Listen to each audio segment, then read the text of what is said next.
guys, Matt Ruddle here. So there are loads of different aspects of marketing, and one of the things that I feel is one of the most forgotten ones is direct mail, because everybody thinks that sending things through the post is expensive, it's time consuming, and it doesn't work. Because let's face it, the normal statistic for direct mail marketing is that you should expect or hope for about a 1% return on investment. You kind of go, oh, 1%, that's not a lot. But actually, it depends on what you're selling. And there are various things that you can do to really make the most out of it. So I'm going to explore some things with you here about how you can do direct mail marketing and how you can make it successful. And also a few things that you can learn from my bad attempts in the past. So I said about my bad attempts in the past. Now, one of the things to do with that is about purchase data. Now, with any form of marketing, the more accurate you can have the data, the better it's going to be, okay? And this also goes with segmenting it as well, because let's face it, the same message doesn't work for everyone. And that's one of the simple things that everybody will tell you in marketing, is about knowing your niche and knowing who to communicate with. So if you just do the machine gun marketing tactic, see my video on machine gun marketing, then you're going to get lost. And it's as simple as that. And totally trust me on that, because I've been there and done it before. In a previous life, my company bought a load of data because we wanted to introduce ourselves to the area. So we bought a load of data and we worked out this really cool campaign. It was also really complicated, really cryptic.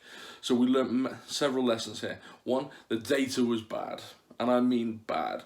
Some of the data even we got a death certificate from a solicitor. That's how bad the data was. And we didn't skimp out on it.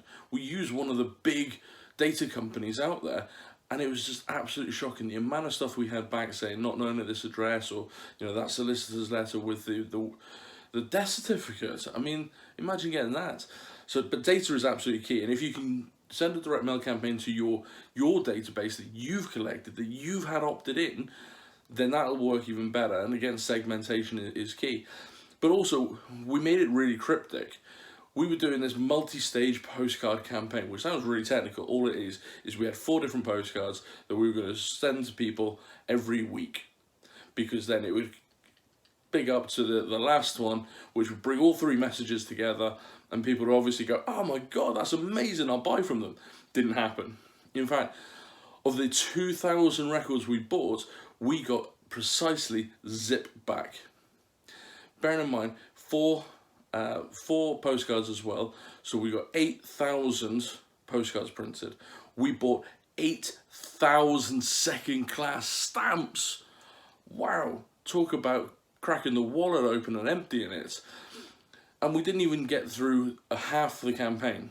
And I mean, we only got through to about 2,000 to 4,000 of these records when we realised that actually the data was really, really bad, and these postcards just sat there.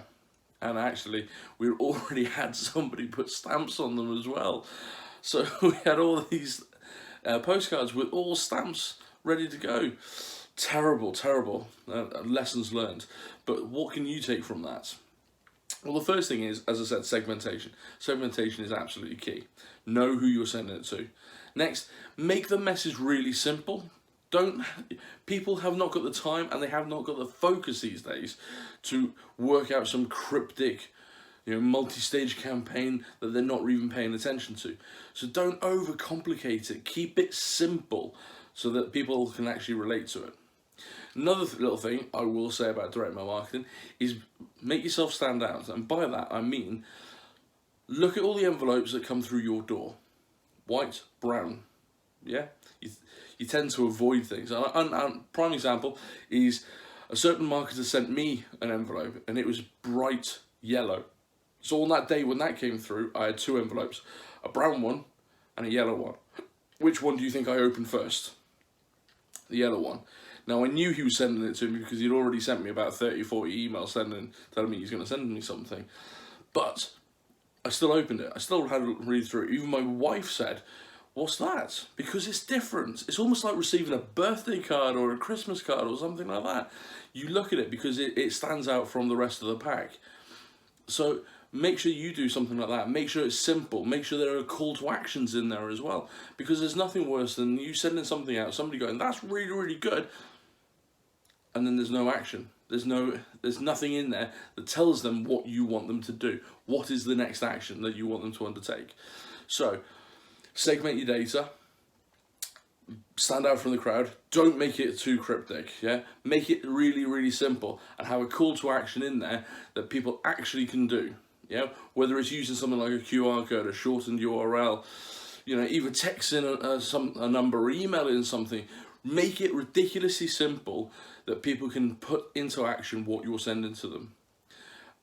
And bearing in mind that direct mail is just one part of the overall holistic marketing view that you should be taking. Because if you email people, you're texting people, you're sending them direct mail, then it's a great way of just connecting with them and building up those relationships.